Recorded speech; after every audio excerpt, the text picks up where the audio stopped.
Սիմեոնը գիրկն առավ նրան, օրհնեց Աստծուն և ասաց. «Հիմա, ով Տեր, արձակիր քո ծառային քո խոստման համաձայն խաղաղությամբ, որովհետև իմ աչքերը տեսան քո փրկությունը, որ պատրաստեցիր բոլոր ժողովուրդների առաջ»։ Տաճարում արտասանած Սիմեոնի աղոթքը դարձել է հավատացյալների հավատքի հռչակումն այսօր։ Իմ աչքերը տեսան քո փրկությունը։ Սիմեոնը երկար տարիներ սպասել էր ոչ թե իր երազանքների իրականացմանը, ոչ թե իր բարեկեցությանը, այլ Աստծո խոստման կատարմանը։ Եվ երբ տեսավ Հիսուսին, նույնիսկ որպես մանուկ նա հայտարարեց. «Հիմա արձակիր քո ծառային խաղաղությամբ»։ Ինչու խաղաղությամբ? Որովհետև այն մարդը, ում աչքերը տեսել են Աստծո փրկչին, ունի ապահովություն կյանքի և մահվան նկատմամբ։ Սիմեոնը տեսնում է մի երեխայի, բայց հավատով ասում է. «Սա է այն փրկությունը, որ պատրաստված է բոլոր ժողովուրդների առաջ»։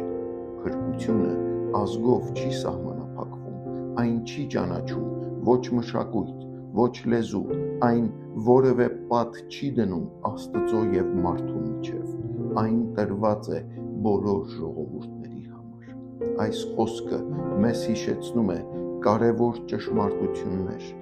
Փրկությունը Աստծո նախաձեռնությունն է։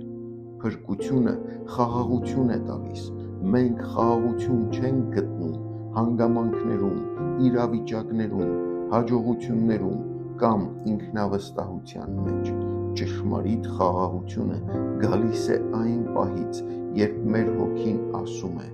«Ես տեսել եմ Քրիստոսին»։ Փրկությունը նախատեսված է բոլոր հավատացողների համար։ Աստված չի փրկում ընտրված խմբերի։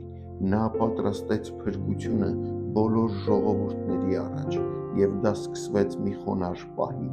երբ մանուկը եկավ աշխարհ։ Սիմեոնի խոսքը նաև մեր հավատքի արձագանքն է։ Փրկությունը արդեն եկել է։ Մենք պարզապես պետք է տեսնենք և ընդունենք այն։ Այսօր կանգնիր Սիմեոնի պես և սրտանց ասա. «Տեր, բացիր իմ աչքերը, որպեսզի տեսնեմ քո փրկությունը»։ Եվ այն խաղաղությունը, որ նա ունեցավ,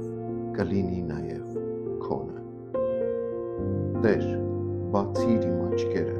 որպեսզի տեսնեմ քո փրկությունը,